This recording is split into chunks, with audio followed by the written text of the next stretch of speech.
What if everything you've ever been told about healing your mind is wrong? Not slightly wrong, not off by a degree or two, fundamentally, catastrophically wrong.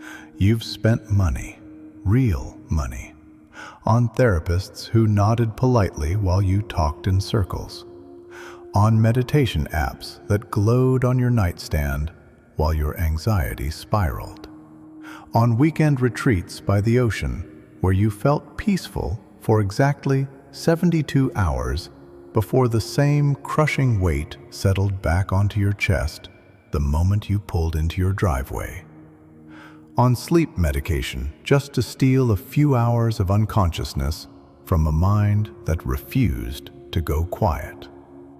And here's the brutal truth nobody in that industry wants you to hear. You're not broken.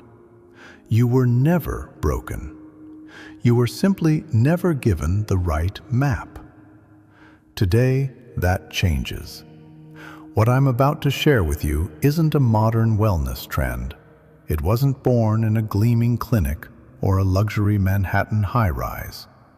The most powerful psychological framework ever constructed, the very foundation that the world's most respected cognitive therapists quietly built their careers upon, came from a single man working by candlelight in a stone tower on the edge of a Swiss lake, while the world outside literally burned. His name was Carl Jung, and before you hear his rules, you need to understand who he actually was.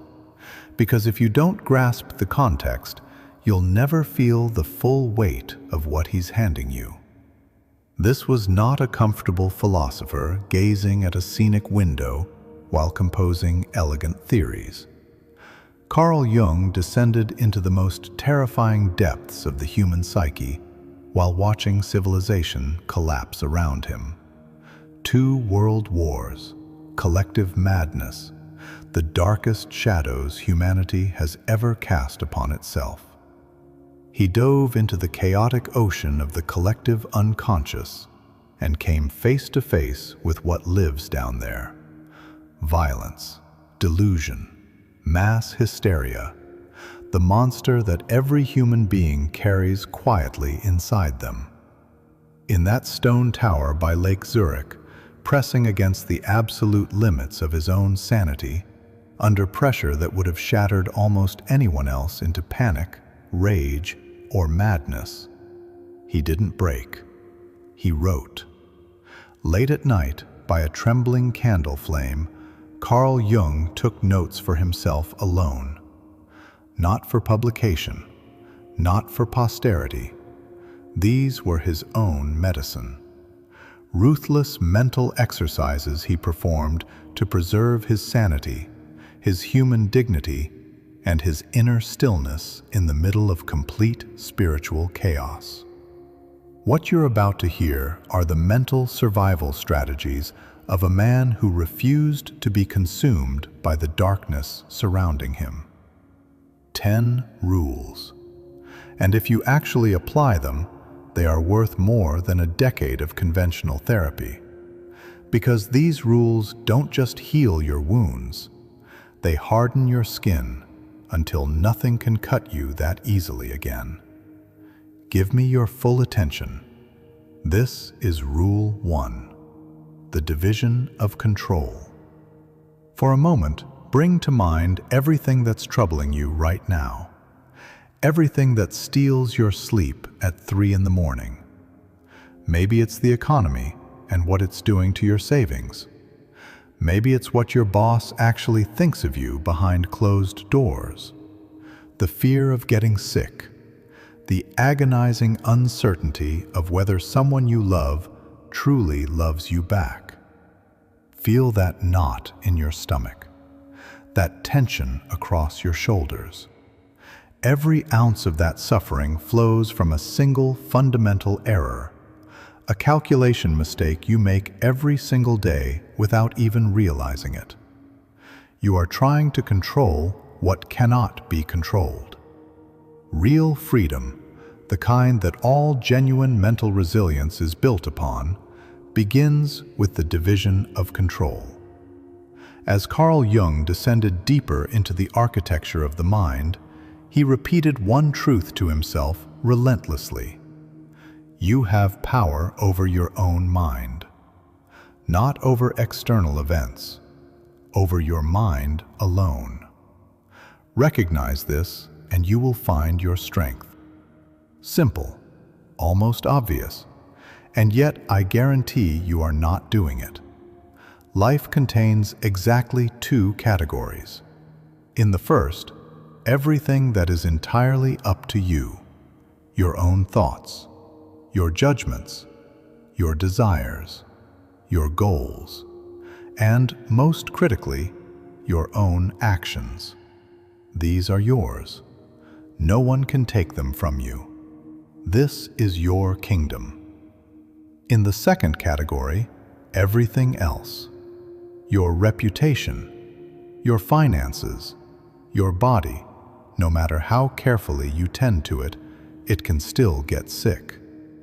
The weather, the gridlock on the freeway at 5 p.m., the past, the future, and listen closely, what other people think, say, or do. None of that belongs to you. You can influence it, yes, but you can never control it 100%. The problem is that you've invested your happiness entirely in that second category. You've chained your peace of mind to things that are slaves to chance and other people's moods. When someone leaves a comment attacking you online, you hand the keys to your peace to a complete stranger. When you agonize over whether it might rain on your perfectly planned Saturday, you are literally waging war against clouds. That is a war you will lose every single time.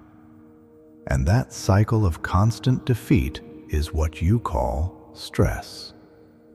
Carl Jung understood this completely. He knew no one could control the external world, the outcome of wars, the loyalty of people, the direction of history. So he focused exclusively on his own responses and his inner world. Think of a master archer. The archer can choose the finest bow, draw the string with perfect technique, aim with complete concentration, release at precisely the right moment. All of that is entirely within his control. But the instant that arrow leaves the string, it no longer belongs to him. A sudden gust of wind can push it off course. The target can shift unexpectedly.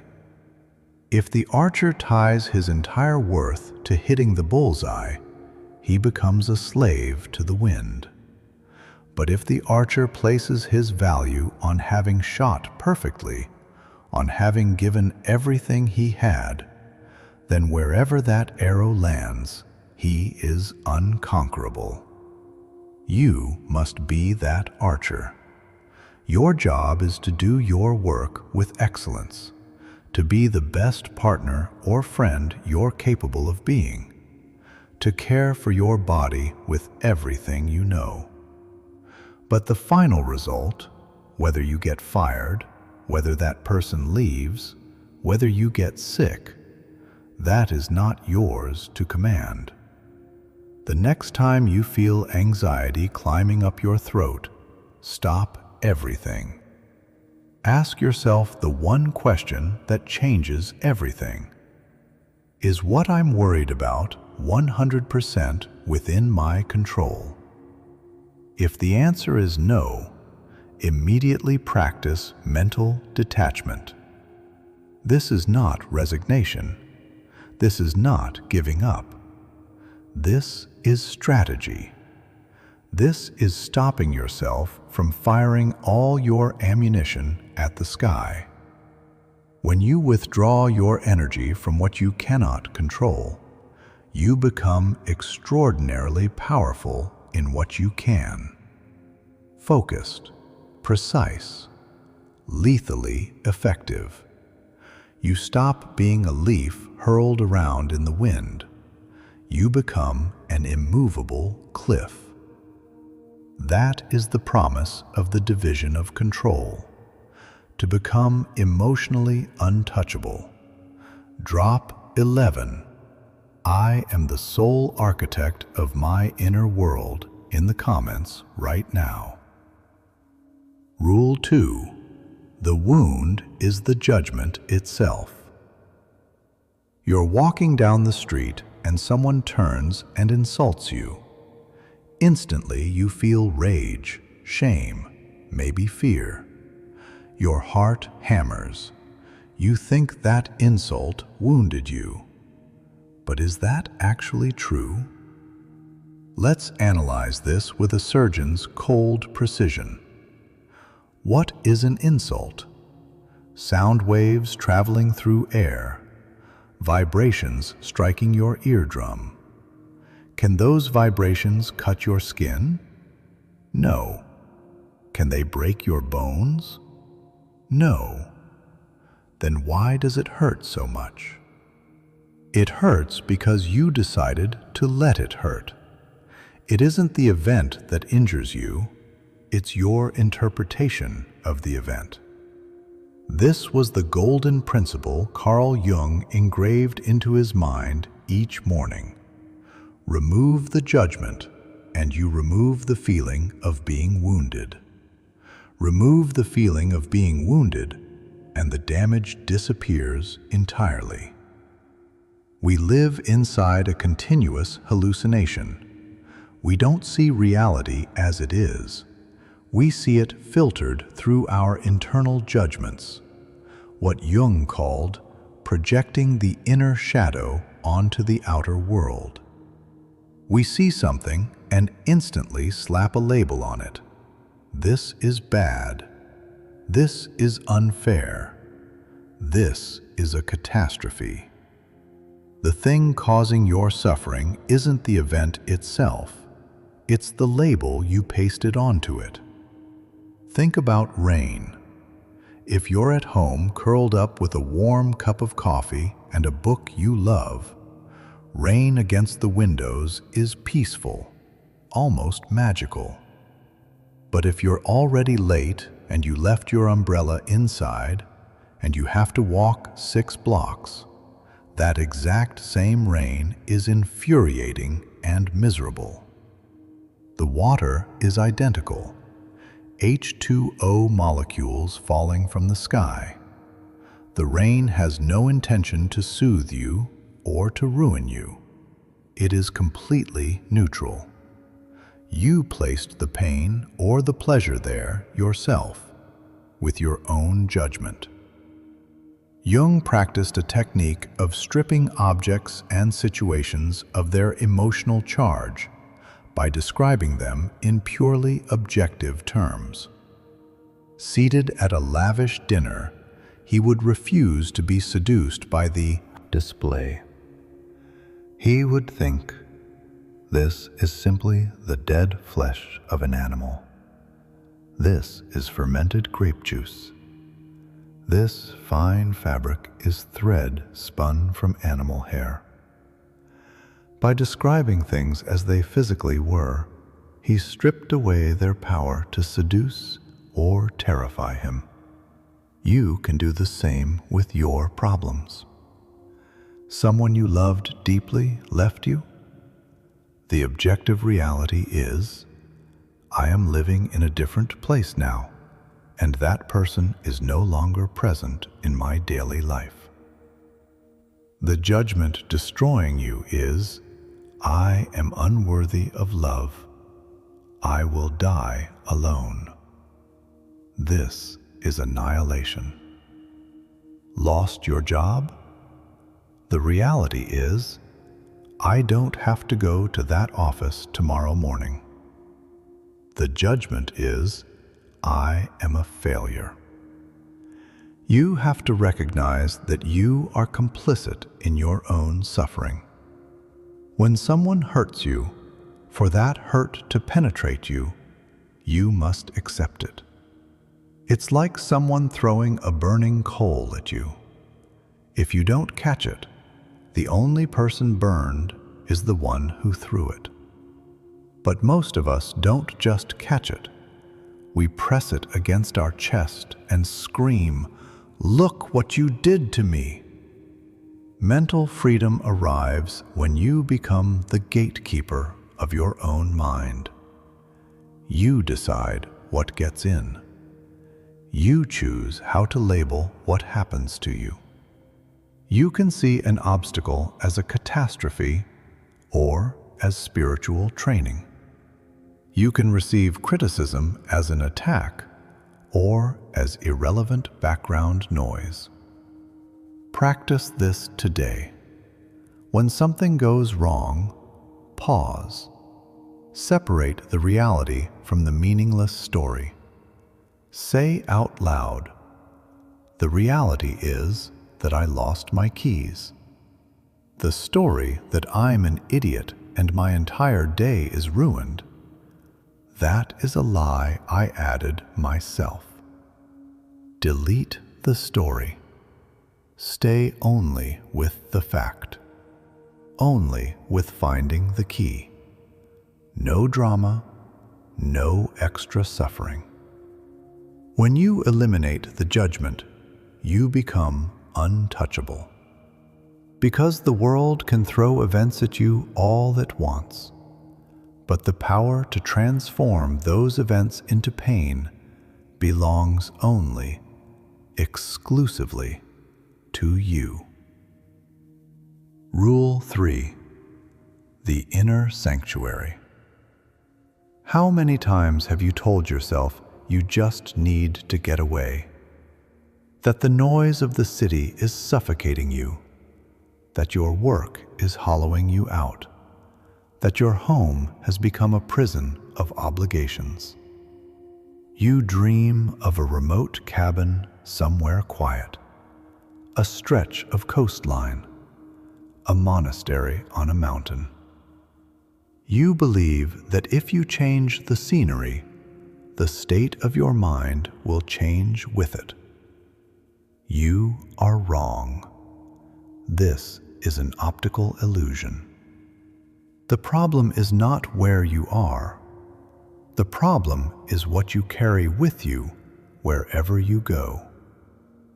You can travel to the most remote paradise on earth, but if your mind is still filled with noise, guilt, the unresolved debts of your past, and the anxious projections of your future, that paradise will become a prison within hours. Wherever you go, you take yourself with you. And the real problem you've been refusing to confront is exactly that. Carl Jung understood this profoundly. In the middle of modernity's accelerating madness, he grasped that peace is not a geographical location. Peace is an interior conquest. He developed the concept of the soul's inner sanctuary and wrote this to himself as a reminder. Nowhere can a person find a quieter or more untroubled retreat than in his own soul. Imagine that within you, at the very center of your existence, there is an impregnable fortress, an armored chamber that the external world cannot enter. Outside, chaos may be erupting. Your boss may be screaming. Markets may be crashing. But inside that fortress, there is absolute silence. The air is always fresh. Everything is in perfect order. That place is real, but you forgot how to find the door. Write 444, "I return to my fortress and nothing outside can shake me in the comments below.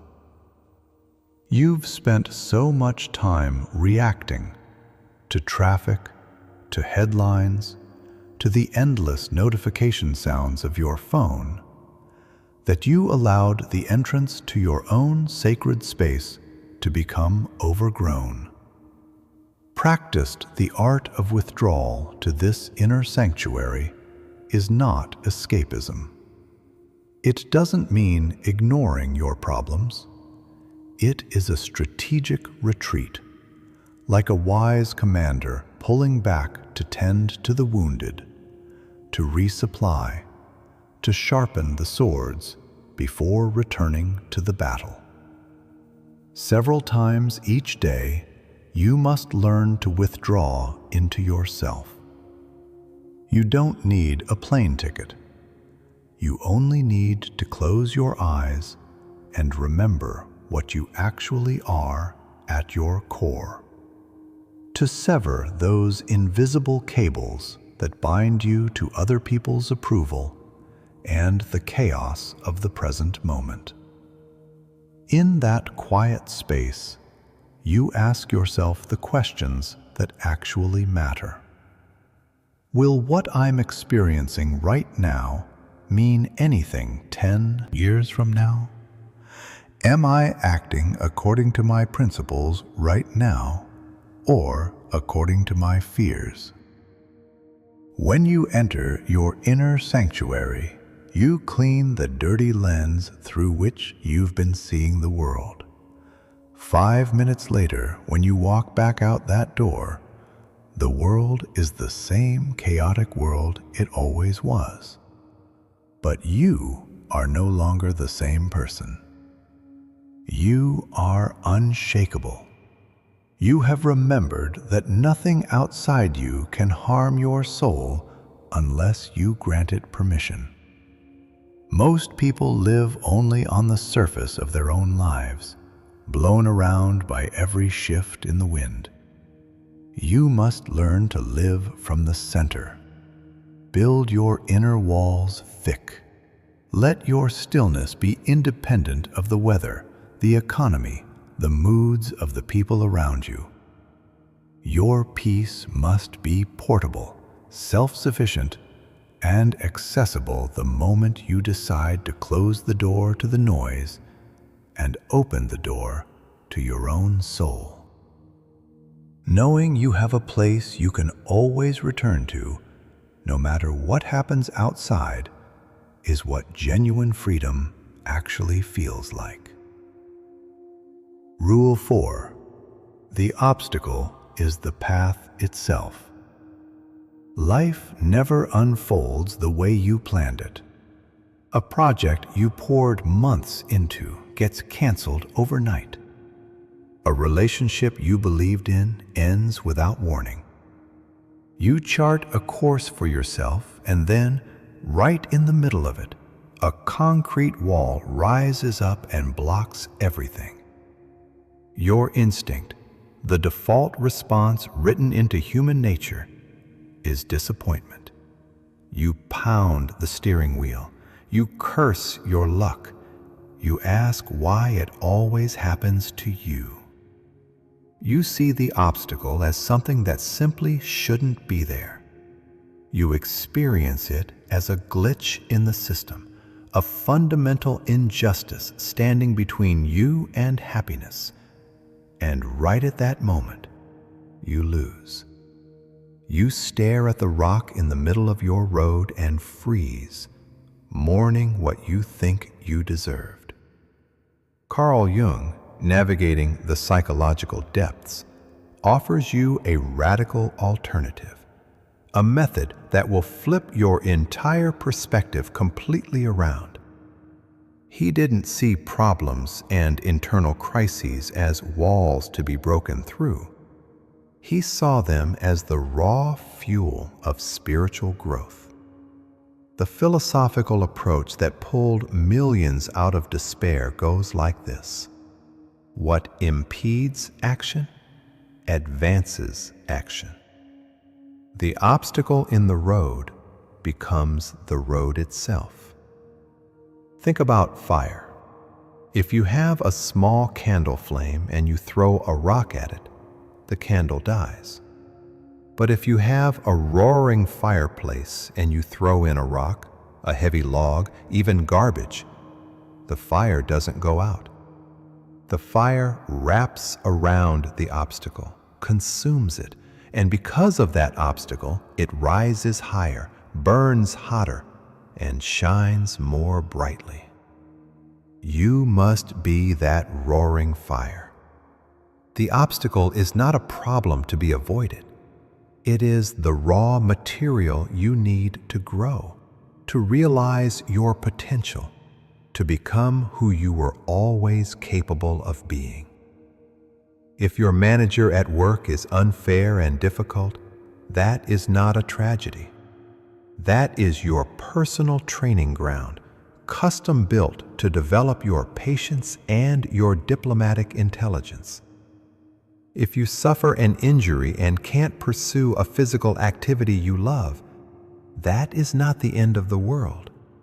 It's an exquisite window to train your mind, to read deeply, to develop a talent you've been postponing for years. If you lose everything financially, that is your greatest lesson in independence from material things, and your chance to rebuild yourself from nothing, smarter, stronger, and with a foundation that can never be taken from you again. Everything that blocks your path is forcing you to develop a virtue you don't yet possess. Road closed?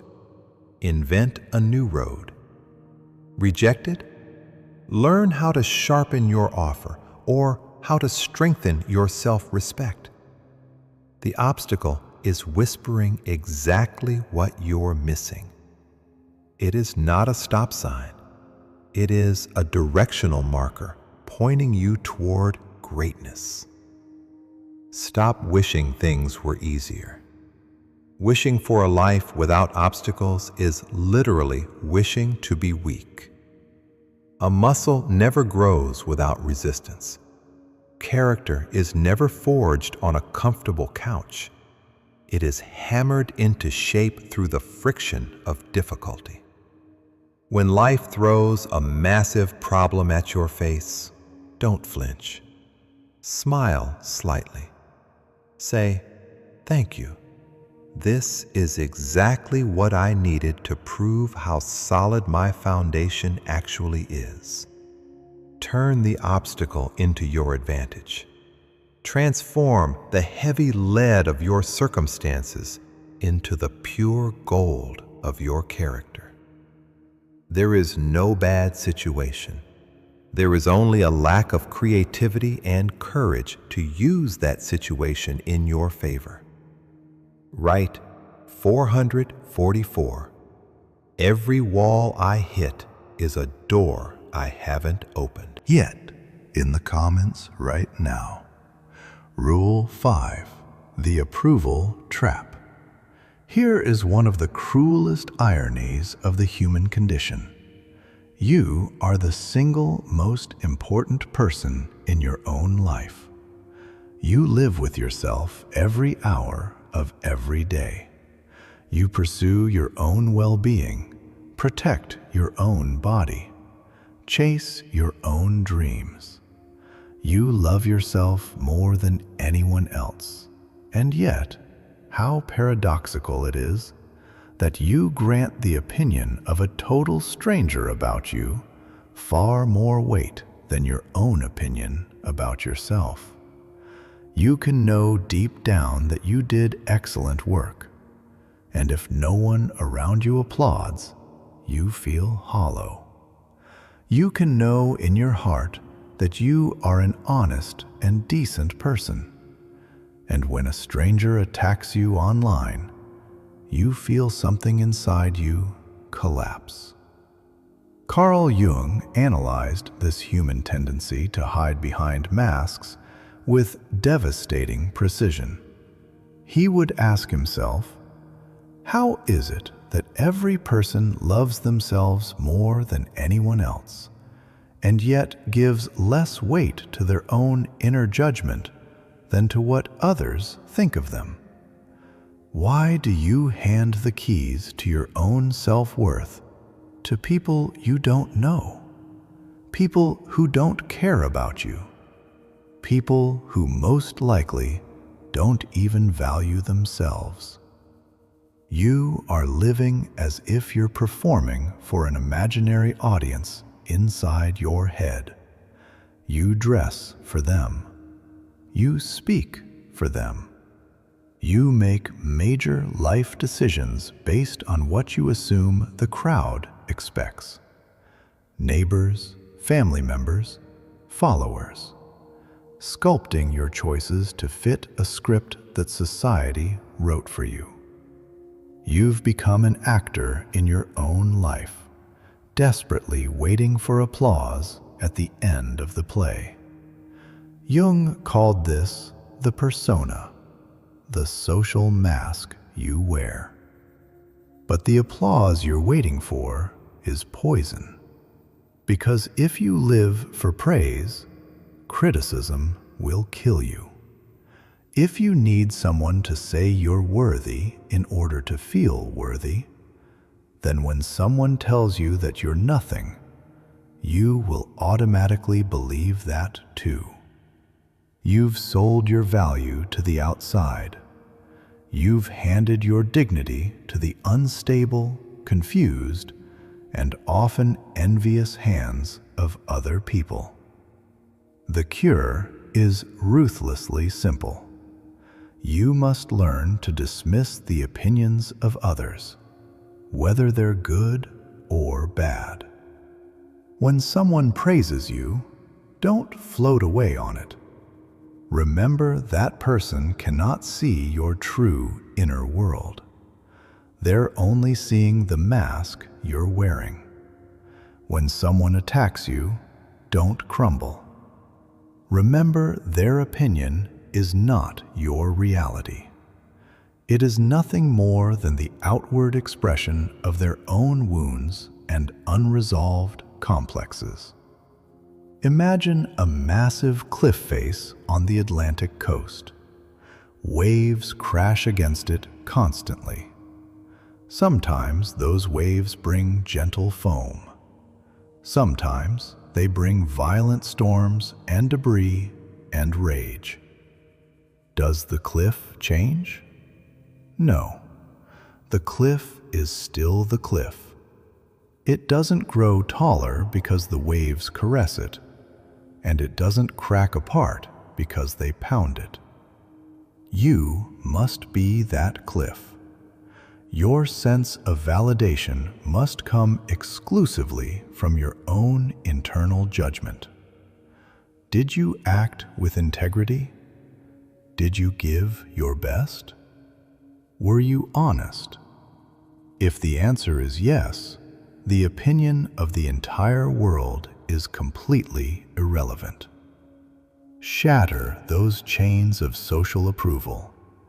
They are an invisible form of enslavement, keeping you from becoming who you actually are. Stop asking, "What will people think?"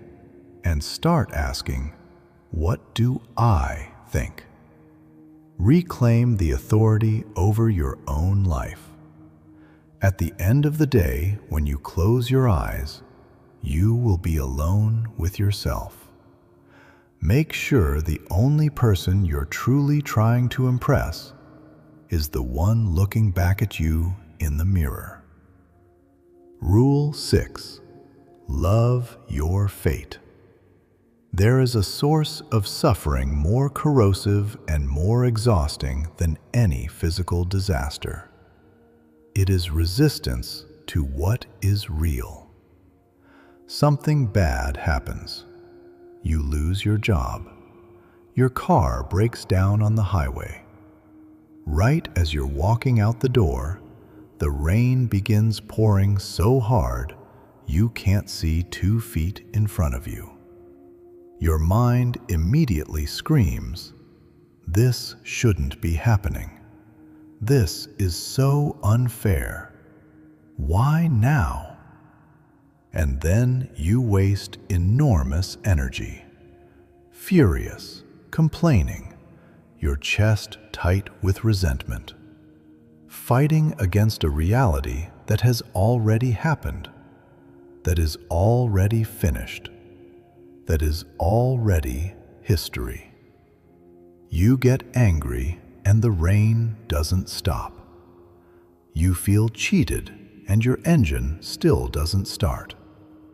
The only thing you accomplish is adding a second layer of suffering on top of the original event. An entirely self-inflicted emotional layer, heavier than the event itself. Carl Jung understood in the vast flowing currents of the unconscious that resistance is the deepest madness. He embraced what others would later name the concept of loving your fate, a radical surrender to the flow of what is. Not a surrender born of defeat. Surrender from defeat looks like a broken spirit saying, "What's the point anyway?" Loving your fate is something entirely different. It is active, enthusiastic, courageous acceptance. It is the ability to look a disaster directly in the eyes and say, "Yes, I accept this." And not only accept it, embrace it. Because right now, in this moment, this is exactly what life is. Picture yourself as an actor on a theater stage. You didn't write the script, you didn't choose the set, but here you are, under the lights, and suddenly the script tells your character to fall, to be betrayed, to lose everything. If you stop the play mid-scene to argue with the director or complain that you deserved better lines, you ruin the performance. You become a bad actor. Your only job is to play whatever role you've been given with the highest possible excellence. If life gives you illness, become the most resilient and wise patient the world has ever seen. If it gives you poverty, become a symbol of dignity and grace within that poverty. The universe is an intricate chain of cause and effect stretching back to the beginning of time. The fact that you exist right now, in this precise moment, experiencing exactly what you're experiencing, that is the inevitable outcome of all of cosmic history. Wishing reality were different is literally wishing the entire universe had been different. That is an absurd form of arrogance. When you stop fighting with reality, something almost magical happens. You reclaim all the enormous energy you were spending on complaint, and you begin using it to take action. You stop being a victim of your fate and become its partner. Lost a relationship? Good. This is the time to rediscover yourself. Economic crisis hitting hard? Good. Time to sharpen your intelligence and your skills into something sharper than they've ever been before. Stop expecting things to go the way you want them to go. Want them to go exactly the way they're going. That is when you find genuine inner peace.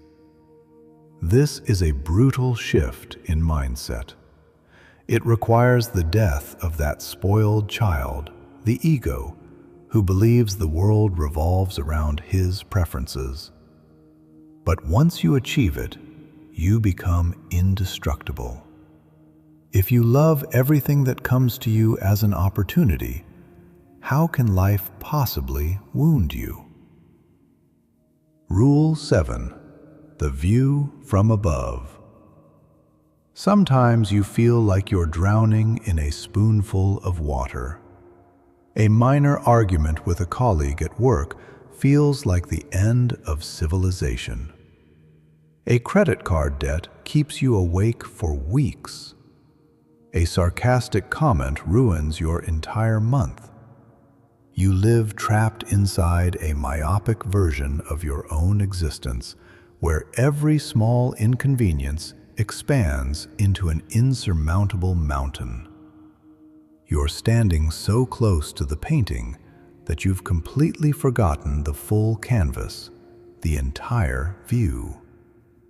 To cure this spiritual nearsightedness, Carl Jung practiced a mental exercise of distancing, a deliberate ascent toward the collective consciousness.